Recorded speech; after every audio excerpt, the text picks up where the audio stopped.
नमस्कार, मैं हूं सौम्या राठी और आप लाइव सिटीज देख रहे हैं। बिहार में एक बार फिर से कोरोना के संक्रमित केसेस का नंबर बढ़ता चला जा रहा है। जी हाँ, ठीक सुना आपने।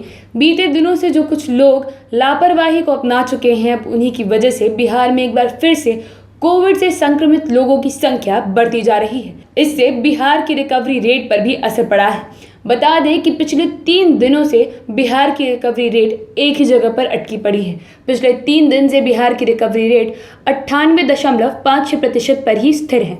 वो उसके आगे बढ़ ही नहीं पा रही और इसके लिए जिम्मेदार ठहराया जा रहा है सिर्फ और सिर्फ बढ़ रहे केसेस को। बता दें कि बिहार में लोगों ने लापरवाही को अपना लिया है और कोविड को हल्के में लेना शुरू कर दिया है।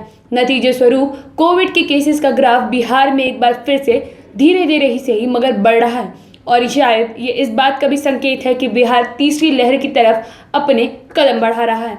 बिहार में किस जिले से कितने केसेस आए हैं, पिछले 3 दिनों में संक्रमण कितना बढ़ा है, हर चीज़ को आपको विस्तार में समझाने वाले हैं। नए संक्रमण का मामला हर दिन बढ़ रहा है।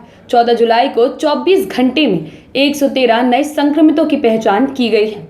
13 जुलाई को भी 102 नए संक्रमित पाए गए थे।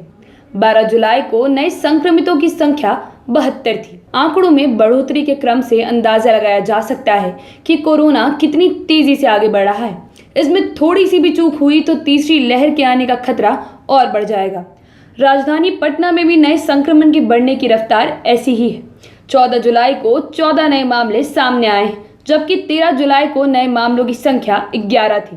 12 जुलाई को 9 नए मामले सामने आए थे। बढ़ते हुए क्रम के आंकड़े ये संकेत दे रहे हैं कि कहीं ना कहीं कोरोना प्रोटोकॉल का पालन नहीं हो रहा है। 14 जुलाई को कुल 1,22,000 से ज्यादा लोगों की कोरोना टेस्टिंग की गई थी। इसमें 113 लोग संक्रमित पाए गए थे। अब तक बिहार में 7,23,000 से ज्यादा लोग कोरोना पॉजिटिव हो चुके हैं, जिसमें 7,13,163 लोगों की रिपोर्ट नेगेटिव हो चुकी है। रिकवरी में कमी और संक्रमण के बढ़ते मामलों को लेकर अब खतरा बढ़ता जा रहा है।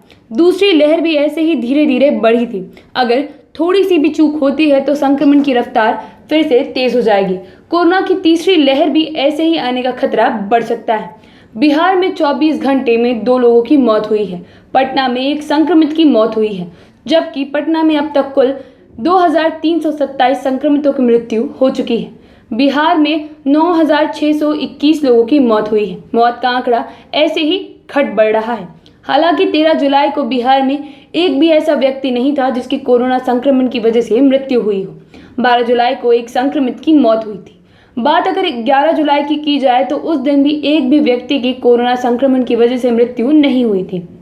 और अगर एक नज़र 10 जुलाई पर डाली जाए तो 10 जुलाई को 4 संक्रमित लोगों की मृत्यु हुई थी, लेकिन इसके बाद से मौत के आंकड़ों में कमी आई है।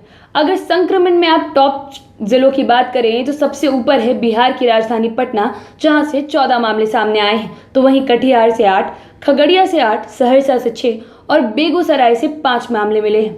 अगर एक्टिव मामलों की बात की जाए तो पटना में 103 केसेस फिलहाल एक्टिव हैं, किशनगंज में 62, दरभंगा में 50, अररिया में 45 और पूर्वी चंपारण में 37 केसेस मिले हैं। बिहार में जिस तरीके से एक बार फिर से कोरोना संक्रमण के मामले बढ़ रहे हैं, यही चीज़ साफ समझ में आ रही है कि लोग ज़्यादा लापरवाही दिखा रहे हैं और इतनी अगर ढील दी गई तो ज़्यादा देर नहीं लगेगी बिहार को तीसरी लहर की चपेट में आने में। दूसरी लहर ने बिहार पर अपना शिकंजा कुछ इसी तरीके से बनाया था। धीरे धीरे दूसरी लहर के केसेस बढ़ते चले गए थे। हमने लापरवाही नहीं छोड़ी थी और बिहार दूसरी लहर में इतना जूझ रहा था। दूसरी लहर में बिहार में इतनी मौतें हुई कि शमशान घाट पर अपने परिजनों को अंतिम विदाई देने के लिए लोगों को घंटों लाइन में खड़ा रहना पड़ा। अगर तीसरी लहर बिहार में ना आए और तीसरी लहर में बिहार की इतनी दुर्गति ना हो, इसीलिए बेहद ज़रूरी है कि सरकार अपनी तैयारियां जितनी पक्की करे, उसके साथ साथ आम लोग भी अपनी सुरक्षा का खुद ध्यान रखें।